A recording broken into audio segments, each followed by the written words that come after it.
Observation of the day. Now, I have noticed that there are 5 categories of Dutch settlers in South Africa. Okay, so I'm just going to give you a little bit of a rundown. So, the first group.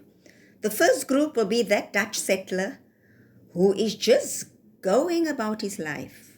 He is living his best life. He has his home, he has his cars, he has his animals, he might have a farm. He's immersing himself in the African culture. He can dance all the Johnny Clegg dances and movements. Some of them can even speak the language, some of the African languages.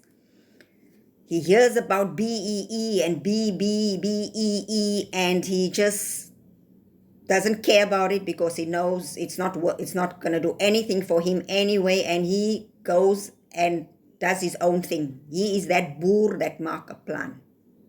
He lives his life, mixes with the other nations, the other races in the country, living his best life. There's that one.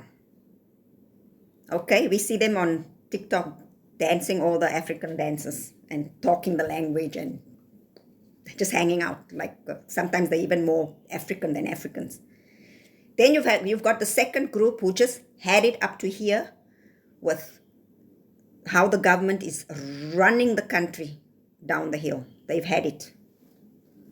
And also as white people, they feel they are just being excluded, they've not been heard, and they've just had it up to here. But what do? They don't make noise, they just pack their stuff and they migrate. Like, goodbye, Felicia, goodbye. There's that second group. Then there's the third group. They also, no, this place is unsafe. I have no future here. My children, they have no future here. There's racial discrimination. There's a genocide. So what do? They apply to the US Embassy for refugee status. And then they get the status and they get on the plane and they fly there. And of course, they also lie a lot about things that are not true. There are a lot of things that are true that's happening in South Africa. I don't dispute that. There are a lot. But things like genocide and that racial discrimination is written in the law, that is not true, because there is no thing that says whites are excluded. There's things that said, yes, this is for blacks only. And what does that word black stand for? It stands for previously disadvantaged individuals. There is no race to previously disadvantaged individuals, because there were many races that were disadvantaged previously, and it includes the LGBTQA++ alphabet people and also the physically challenged. And the PAIs, previously advantaged individuals, they have a 46-year head start in the race to equality. They are already up there. So the previously disadvantaged, these laws are for them to catch up. So PAIs, give them a break, okay? So stop lying. Okay, so there's that group. Okay, that third group. Then there's the fourth group who, we love South Africa, we love this country, we worked so hard, we've been here for 30,656 to the square root of 92 years here in South Africa. The only thing is, we don't want to live with the other people in this country. No, keep them away from us. We will build our own town and they're not allowed to come and live here and work here. You know, these are the Orania types. Keep them away from us. No. Go there. No, we don't want them. No. But we love South Africa. We love it. We love this place. We love it. So there's that group. Then there's this last group. The Ernst Roots and Kali Kriel group. The group that wants to reinstate apartheid in our country.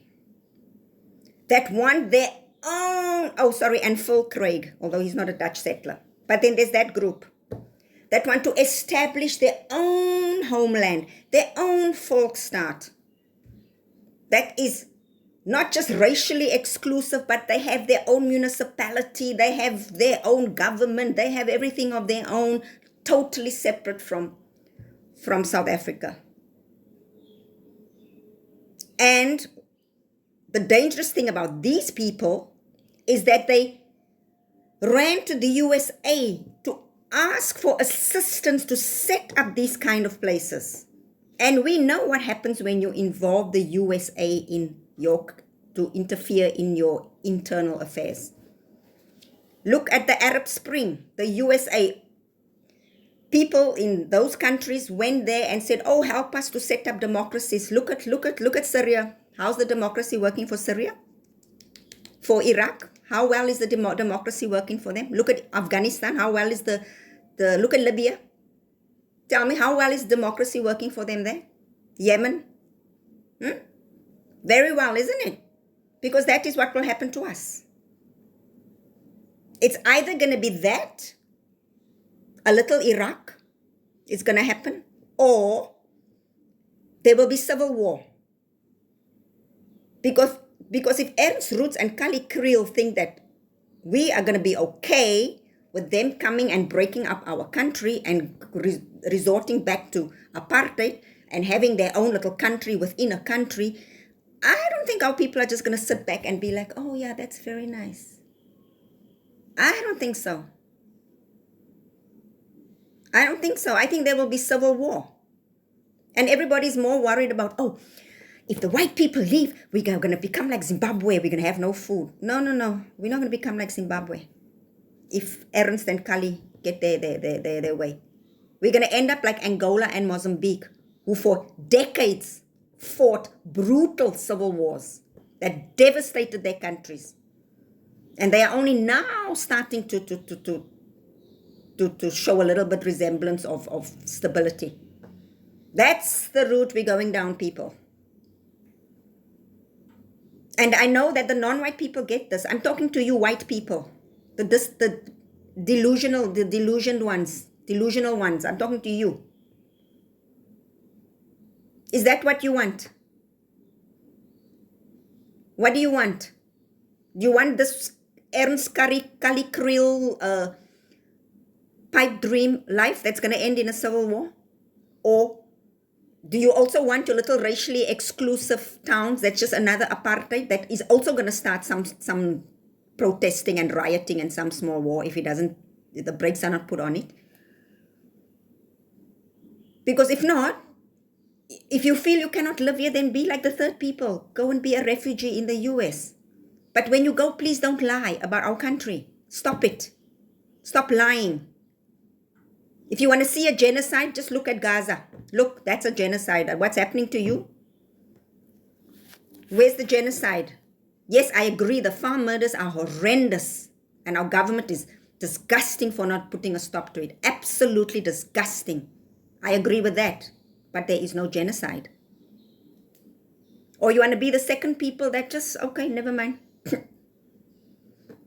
I don't like it. I'm not going to force my way of life onto these people because this is their country after all, and they leave. Or you be like the first people.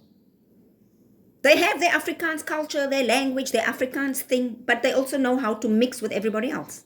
They know how to assimilate. They know how to live amongst the people, with the people. They know how. It's your choice. But you're not going to sit here and write ugly messages to me, telling me I'm a racist and blah, blah, blah. No, you are the racist. Because you don't want to live with people like me. You don't want to. Because what? Because you look at us and you see an animal. I mean, the way you talk to me in your messages, you look at me, swearing at me. Like me, I speak firmly to you and harsh. But I'm not swearing at you. I'm not being rude to you. Like, what do you think we are? The apartheid is over. You cannot talk to me like that anymore. It's over. Make your choice.